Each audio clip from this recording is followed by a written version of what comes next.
Thank you so much for joining us on YouTube, here in New York, and on the radio. You know, when I say our guest needs no introduction, this time I really do mean it. I don't even have to say his last name, but in case any intro is needed, this man is pretty much the biggest trophy case in the music world. More awards, holds more records than just about anyone else in history. He is the first artist ever to receive 7 Diamond Awards for 7 albums, each certified at over 10 million in sales. And he remains the #1 selling solo artist in U.S. history with over 148 million albums sold. His most recent tour smashed records previously set by U2, a little band known as the Rolling Stones, and even himself. And his new Anthology Part 3 Live is now available. His recent Notre Dame concert airs on CBS December 2nd. I could go on and on, but I won't. Please help me welcome Garth Brooks.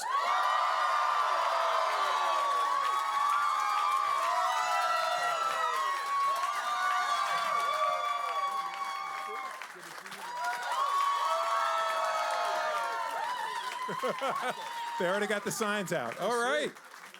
All right. Garth, thank you so much. That's good to nice. see you. Can I just hear that one more time, maybe? I like that. That doesn't happen when I walk into the house at home. That's nice. You know, I've just got the 2 cats, so I just get requests for food. So on Tuesday of this week, you released Garth Brooks, the Anthology Part 3 Live. Yes. And this is a little confusing, and I kind of hate to ask, because like any man, I do not like to admit when I'm confused and I need directions. Very much, yes. But last year you released Part 1. Yes. This year you released Part 3. Right. What happened to Part 2? Well, we saw how Star Wars did it, and it really worked good for them. So Okay. No, it's Part 2 is the kind of back half right before the retirement. And we were coming off the 3-year tour where all the live was getting ready to hit. So we decided just to move straight into the live, and we'll bring Part 2 probably somewhere like usual between Part 4 and 6. Okay. Yeah. All right. Excellent. I really do want to know what happens in this galaxy far, far away. So, you know, you've called these anthology series liner notes on steroids, and these are coffee table books for anyone who doesn't know. Each one comes with 5 CDs of music. They're full of pictures. They can have your stories told by you and the people closest to you. And I think people might be surprised to hear that you yourself are learning a few things when these are put together. Is that right? Yeah, man, because try to remember, there's like 50 voices in these books, and they're all told by crew members, band members, guys at radio, guys at the label, management. And so there's a lot of things that you never heard before or never knew was going on, and you get to read it in these books for the first time. The thing that I'm most amazed about is all the stories are very much on the same, I guess, path. So nowhere in there is there something that goes, what do you mean it was black? No, it was totally white. They're all got the kind of the same version of the same story, which makes me not feel like I'm crazy, and also makes me feel like everybody kind of saw the same thing as it was going down. So it's pretty cool when you get the guys that actually planted the stakes in the ground for Central Park, all the way to the guys that tore the last ones up. That's a cool story. Yeah, I mean, these things are really beautifully put together. Thank you. And how hands-on were you with the design and picking all the photographs? You're pretty hands-on, because if it's going to end up in the people who allow you to be an artist's hands, you want it to be the best that it can be, because you want them to be proud to have it. And so it's real important. I just go through and just all the ones that have like 2 or 3 chins in it, those shots, I go, nah, that doesn't Yeah, like you know, that. he's telling you this, but if you have not seen Anthology Part 3, there are some old photos that I was amazed to see, because if I had a mustache that bad in like 1982, Amen. I don't know if I would put it in my hardcover book. My poor Sandy. It was taken right before our wedding. This is when you're playing with a band called Santa Fe. Santa Fe, right. So that mustache made it into my first wedding with the girl's mom. So, yeah, poor that whole photo album looks like that. So in your wedding photos, you look a little bit like a cross between a porn star and a cat burglar. Yeah, exactly. And you know what? Here's the deal, Dad. All the other guys were doing it. They all had beards in the band, everything. I didn't have anything, so I had to do something. Yeah, another interesting thing about Anthology Part 3. There's some really cool things that you can bring to life with the Garth Live app. Can you tell me about that? Yeah, you can go to any app store. You can go to the app store, you can get it. It's free, and you put it on your phone. Then you wave it over these certain symbols that are in the book, and like it's talking about flying across Texas Stadium. Well, a picture can only show you so much, but you wave this across the thing, and all of a sudden your phone is going to show that whole footage of flying across Texas Stadium on it. So it's pretty cool. It kind of brings it to life, kind of puts you there. Yeah, I mean, I wasn't sure what I was more amazed about, the fact that you assembled all these photos and let people see them, all these recordings, these memories, or the fact that so many of these people who've been working with you from the beginning are still working with you now. You've essentially had the same people working with you over the course of your career, many of them. This has to be a pretty cool project for them. It's great for me. You know, you were mentioning before I came out here the things that we have accomplished, and people always give me the crap about it because if you know us, everything's we. Well, Bob Doyle's here. He was the guy that mortgaged his house to launch this whole thing. We've been together since day one, and then. I'm sitting here. Big John Kinch is here. He's been here since '91 as well. So let's talk about, if you guys know us, the drummer, keyboard player. Ty's going to be coming back for this stadium tour, so it's going to be fun to have the old guard again. Original sound guy, all of them. So that's the greatest award you can receive right there, is knowing that you worked with your guys since day one. So you just mentioned your 2019 stadium tour. Yeah. Kicks off in March in St. Louis. Yes, sir. What's the process when you decide to go on tour? How do you make the decisions? What's the show going to be? Are you trying to top the last tour? What? It's kind of weird because now generations come into effect. So now we see a lot of people you saw. So let's take this last world tour, 2015 to 2018. 6 million tickets. Let's just make the math easy here. 6.3 million, but Thank you. 300,000 tickets. Let's just let that go. So Ticketmaster is telling us that 48% of those tickets, that the people that bought them were 10 years old or not even born yet last time we toured. So you're playing for faces you hoped you would see again, that took care of you and took you into day one, and then you're seeing this whole new wave. So now I think the thing to go to the 2019 stadium tour is, since that younger wave's here, let's take them back. Let's do a retro tour where there might even be some very similar things that happened in the 90s brought back to life, and kind of mix the old with the new there. So I think that's where we're going. We're going to leave the Mo Betta shirts at home, but everything else is going to be pretty retro. It's going to be fun. Well, you're talking about it being retro. You did something recently when you played Notre Dame, the Music 101 trilogy. Yeah, I love that. Can you tell people about that and how you're going to bring that out on the stadium tour? And we'll even explain it. Later tonight when we break out the guitar. But Music 101, we're going into the stadium tours, professional and college.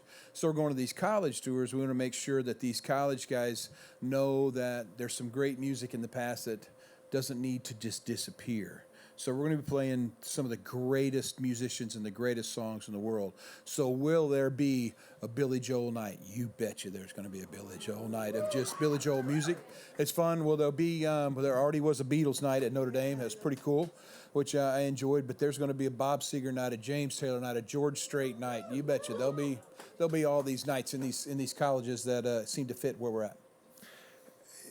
You're talking about the history of your touring. Some things are going to come back. But let's talk about things you've wanted to do on tours. Has there ever been anything you wanted to do but couldn't because of the logistics or the cost? No, not really. I mean, I like the whole the hologram thing isn't where you want it yet, because I do like the element of surprise is fun. So if you can enter in different parts of the stadium every night would be cool.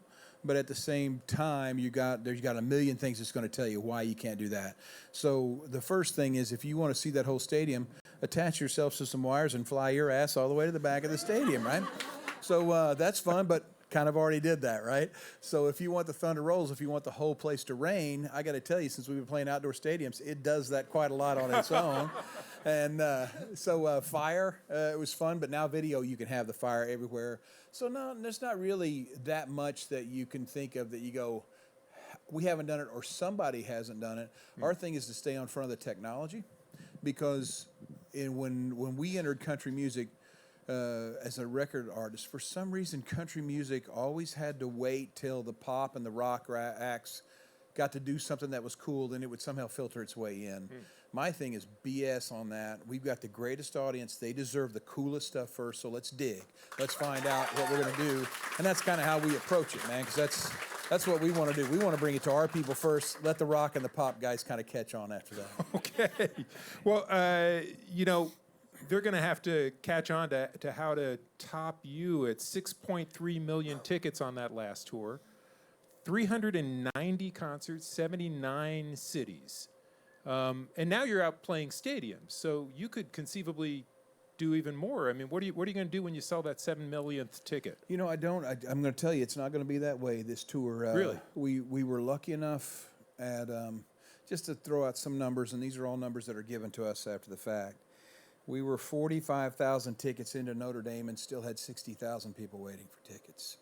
So we were in a sweet position where we could have done more than one show, but kind of what we're trying to push on this next one is each show is so individual and unique, and it reflects the traditions of the college or the team that we're in, that we want these to be once-in-a-lifetime kind of things.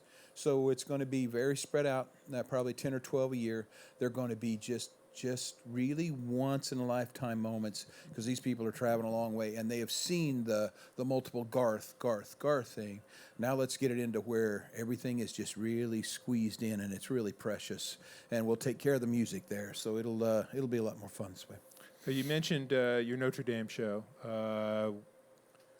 Miss Yearwood did a tailgate party before that concert.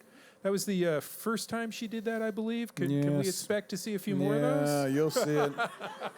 You'll see it. And what happened that day was we became whatever that thing is that happens after Trisha's tailgate party.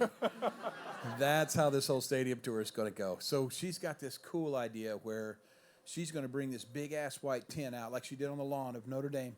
And in there she's going to tailgate because she's got food, she's got furniture, she's got cookware, she's got cookbooks, she's got music. So that doesn't sound like tailgating. That sounds like where you live. That sounds like a house. That's my life every day. Every day is a Super Bowl when you're married to Trisha Yearwood, trust me. So she does this tailgate. They had to run people out of this tent. First of all, the tickets just went. They were gone.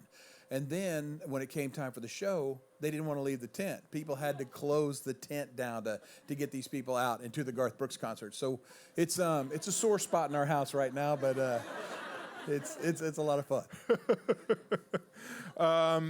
Well, how did you like playing in the round, as it were, versus the normal stage set, like at the end of the venue? It was fun. Everybody was in reachable distance. It felt really good, and that bowl was built for concerts.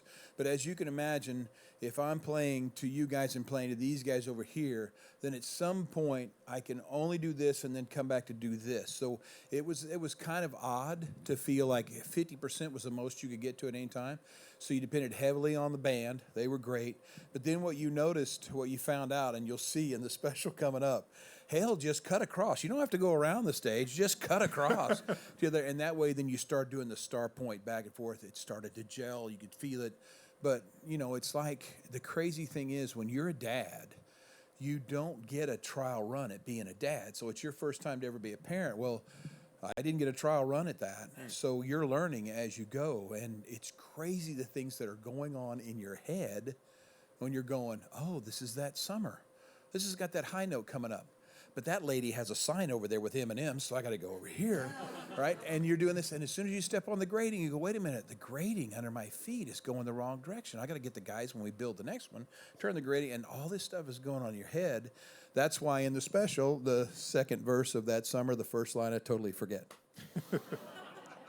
It's sad. I've sung this song my whole career, and I'm sitting there just kind of laughing. My face gets red, just totally embarrassed, but they're singing. And so I just catch up with them and then get going. So it's good. All right. This is iHeartCountry inside the studio, live with Garth Brooks, powered by Marathon. Talk about it. There's the key word right there. I like that. That was a thrill for all of us. Talk about us on social media, the hashtag, and this is a sweet one, iHeartGarthBrooks. All right, I'm your host, Joe Levy, and we were just talking about Notre Dame, and that stadium, I believe, is 88 years old. It's never had a concert before you were there. never had a concert there. Surely that is an honor not lost on you. Yeah, I mean, well, first of all, we were supposed to be off this entire year. And when we got the call in March, a guy named Rob Beckham from WME at the time said, there's a call you're not going to want to pass up, and these guys are really nice. I said, who is it? He goes, it's Notre Dame. I said, say no more. That's it. And so talk to them. They're the nicest guys on the planet. So we get out there, and for anybody that was at Notre Dame, you know, it was, there's cold, and then there's bare-ass cold. That was cold right there, and it was cold, and we're out, and everybody's got a great attitude. Everybody's going well, and I'm going, this is their first concert. I so wish the weather was a little better. Because the weather, to be clear, for those who don't know, the weather was a little rough. Pretty much anything that could happen did. You got rain. You got snow. You got snow. But you this got is all sleet. before the show. Right. Yes. It's all before the show. And then for some reason, when we walked out, it just stopped. And for 2.5 hours, it was just sweet, man. It was great. It was still cold, but it was awesome. But in that moment, you go, you know what? We could probably end the American leg here too. So in that moment, you got all these people that are so sweet, and you know they're freezing to death, but you look in their face and you think it's 75 degrees. They're playing like it's awesome, and they're the MVPs. And you just say, you know what? I tell you what, let's just book a date. We'll start the stadium tour and end it here in America. And so we're getting on it right now, and we booked a second date to go back to Notre Dame. So I'm excited to go back there for everybody. And this is really interesting to me because we're talking about a stadium show. We're talking about a stadium tour. This was a spur-of-the-moment decision to end the tour there in Notre Dame. You announced from the stage you were going to do it, yeah. But no one in your team, you hadn't talked about that beforehand. They haven't talked to me since. No, you can just see the eyes go up, and especially Ben Farrell, who likes everything planned. He's the guy that promotes all these. So it was good, but the Notre Dame guys were fabulous, and trust me, I'm the most selfish guy on the planet. I don't do anything that isn't great for myself, and getting to play Notre Dame twice is great for Garth Brooks, trust me. But this final show, maybe in, say, June instead of October? Okay, so here's where the things you don't think out. The end of the American tour goes all the way to November of 2000. There we go. So here we the weather go will back be worse. in the same place again at that same time. So we're trying to maybe scooch those dates up a little bit so we can fit Notre Dame hopefully in a little bit better weather than we got them in last time. Well, so this is interesting to me. You get a call, you got an opportunity to play Notre Dame, you say, I'm in. And then the phone rings again, and it's CBS saying, hey, we could turn this into a television show if you want, right? It changed everything, man. It changed everything. So the people that bought tickets were no longer people coming to sing along.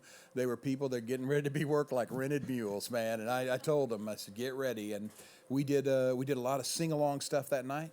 So it was cool. After you got through with the song, then you just had them sing. So now you can go back and layer it on, because what I really wanted was people to hear them. And unfortunately, in a lot of live performances, what gets in the way of you guys hearing the fans is this guy, right? So we got to get it to where this guy can be brought down and you can hear what I get to hear every night. And trust me, there is nothing more beautiful than hearing 80,000 people singing unanswered prayers with just a guitar. I mean, it's just spiritual. It's religious. And I know some people that were here that night, and I got to tell you, it's always the highlight of the show for me. You know, this is hardly your first television special. You've done network specials before. That HBO concert for close to 1 million people in Central Park here in New York City. So I've got to ask you, does having CBS there filming that night, does that ratchet up your nerves a little bit? Or are you just like, I've done it all? No, it does ratchet up your nerves, but the truth is, man, what you don't want, when you talk about filming, all of a sudden you go, oh, God, no, because then here come the cameras, and the cameras, you get a seat and the camera's right here, right? And then the people behind you's like, oh, what the hell am I going to do, right? So what was cool is they brought in the football cameras, the ones that fly, and so there was no obstructed seating whatsoever, which made me feel good. And it's good, but it does turn a concert into work for the people that come see it. But I'm telling you right now, I have been to the mountain. I have seen the special, and this was the raw first footage of it. It might be one of the most gorgeous pieces of film I've ever seen. I couldn't believe it turned out like this. Touchdown Jesus is amazing. The Golden Dome, and they come from Touchdown Jesus on this one shot over the lip of the stadium. And you guys did this. I didn't ask you, but 80,000 phone lights are up, and they're all singing The River. And it's one of the most, I'm sitting there just bawling watching it. It's beautiful. And because it's weird, because, you get to live this every day thanks to God and the people, but you don't really get to see it until you step back and get to see it in one of these specials. And you go, holy cow, that's what you get to do? It's pretty cool. So let's talk about another slightly teary moment. The song you did on the CMA Awards. I didn't cry. Stronger Than Me. Much.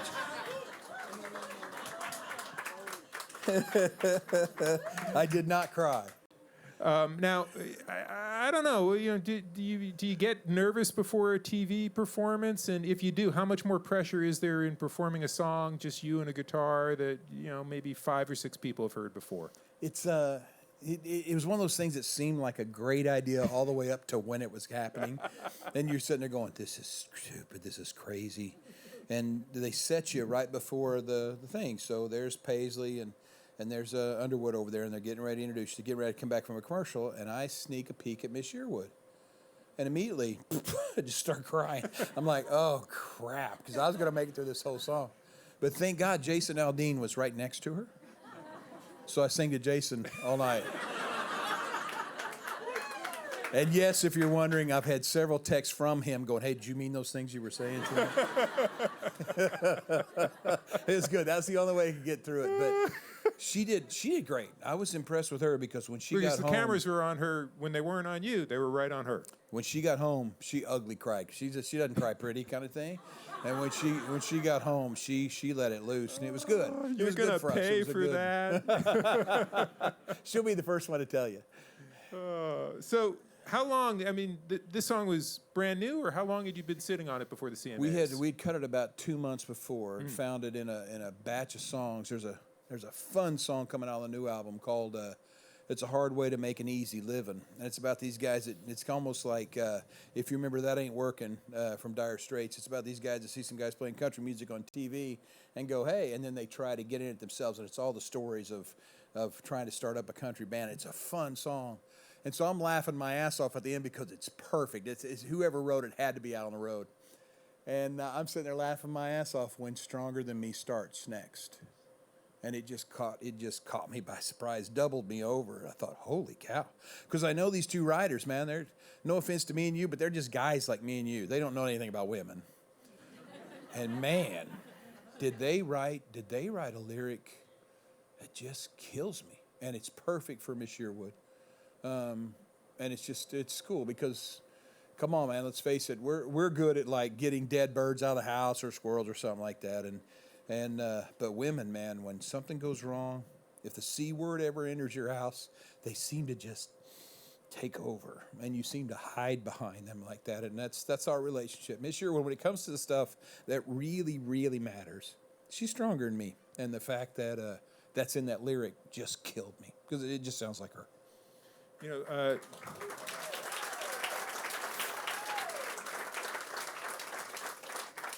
You just mentioned your upcoming record. We got one coming next year, a studio album.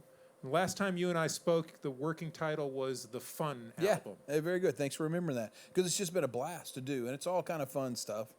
So there's some fun songs on there, and just with things like All Day Long kind of sets the premise of what's it about, and then Here Comes Stronger Than Me, which gets really kind of serious, and then but there's a lot of fun things on here. How are you done with it? Or are you still working on it? No. We're still working on it. What I love about how you deliver records today is, for one, your partner to the world is radio. That's how it's always been for us. So when you can surprise radio turns around and surprises the fans, and the fans turn around and surprise everybody. I think that makes great radio. So because of today's technology, you can pre-order albums, you can do what you want online. So this thing's probably going to come out 2 or 3 singles deep into this record. The record will finally get here. So I'm probably imagine this spring or the summer when the tour kicks off.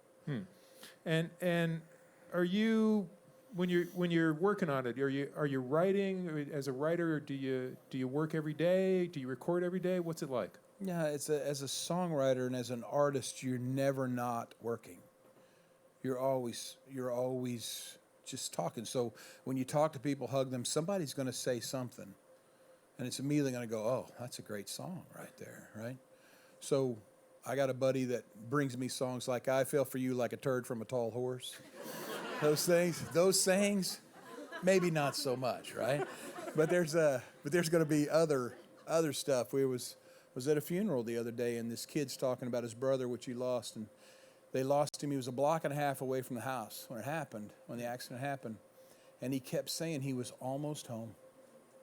And just that whole phrase, almost home, sounds really good to me. There's something spiritual about it, but there's also something very hopeful about it, and something that could be a seed that starts something. It'd be good. There's a lot of fun things that are out there that, as a songwriter, you'll hear, and immediately the wheels in here kind of start turning. And are you, as a songwriter, working every day? Do you get up and work every day? Yeah. You get up and just do it. It's not work. It's weird. You have to eat every day. You have to drink every day, and you have to write every day, if that makes any sense, because this is what I believe you're put down here to do. So you're always writing. And there's going to be things, when I grab my guitar, I can play you things that are 30 years old that'll never be finished. But that's how far you got with them, and that's where they go. So it's a beautiful thing to get to be a songwriter, as long as you never put the cart before the horse and bank on it before it gets there. Because, man, you can have some of the greatest ideas in the world that just never come to an end, and you'll be frustrated if you don't look at it as more of just an opportunity to get to write. Let's talk a little bit about Miss Yearwood and the cooking side of her life. Yes, sir. She does a show on the Food Network, Trisha's Southern Kitchen. Mm-hmm. Now, does she come home and cook after a day of filming, or do you order out on those days? It's crazy. She calls it therapy. Right? I think cooking is just a freaking effort, It is for me, but she calls it therapy. So if she's having, like for me, if I'm having a day that I just feel, man, my head is just, I need to get some what we call dozer therapy, I'll go out and get on the bulldozer, I'll get on the tractor and just drive around, do some work. And by the time it's all done, all that noise, everything, it's just out the bottom of your shoes. For her, it's cooking that does that. For me, that's great right there. I'm a lucky man that is her therapy. But she just loves to cook. And the more the merrier, man. Thanksgiving is like her favorite day because it's like she's stressed out. She's sweating. She's got 4 ovens going. She's doing all this stuff. And she could not be happier stressing out and doing that. It's just how she is. Well, let me put the pressure on. Okay. You can have only one of Trisha's dishes for the rest of your life. Pick one. What's it going to be? Mashed potatoes. Mashed potatoes. Mashed potatoes. Wow. This woman, it's amazing too, and they're so simple. So James Taylor, let me pick that name up. So James Taylor came out the house, right? So James is at the house. Well, James is a great cook, okay? So James is following her around like a puppy around the kitchen, going, hey, what do you do with your mashed potatoes and stuff? And she goes, really, not much, just butter, mashed potatoes, and salt and pepper. And he's like, what? And she does them they're done in a heartbeat, and they're the greatest thing. Because I got to tell you, taste is only 50% of food, people. Texture is everything. If your potatoes are too runny, no thanks. If your potatoes are lumpy, no thanks, man. If you can eat your potatoes with a spoon or a fork, just right. Just perfect. So, all right. She's amazing, man. All right. The secret to potatoes, mashed potatoes, has been revealed. So, we're talking about Miss Yearwood's cooking. Let's talk about her singing. She's, of course, a superstar country artist in her own right. One of the most amazing voices in the genre, in the world. Agreed. So, agreed. Felt like that before we were married too. It's been on the record for that ever since I met her. So, what's your favorite song of hers? Oh man, I got to sing on a song with her called "Swim to the Nearest Distant Shore." It's beautiful, if you know Trisha's stuff. But I'm gonna tell you, man, time is a friend to all things good. Time is a friend to great wines. Time is a friend to great guitars. The stuff she's doing now kills me even more than the stuff she did when she was younger. Her voice just keeps getting better and better. Kind of, don't hold me to this, kind of feel responsible for Trisha's, where she's at in her life, simply because she didn't retire. I did. But because she knew how much she meant to those 3 little girls and their dad, she kind of just stopped touring.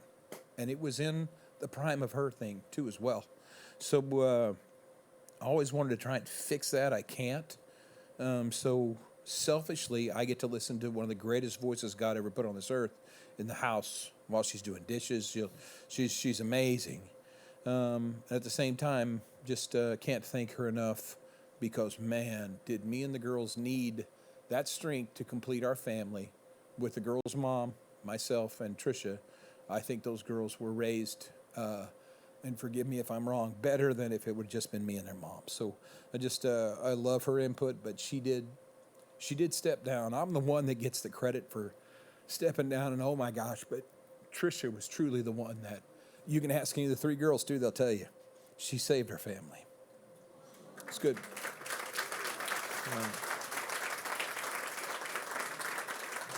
Garth, thank you so much.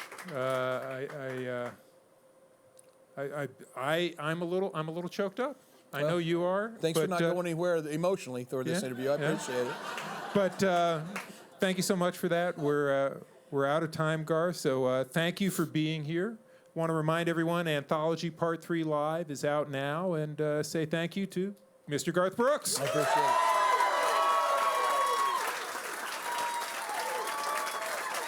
I enjoyed that.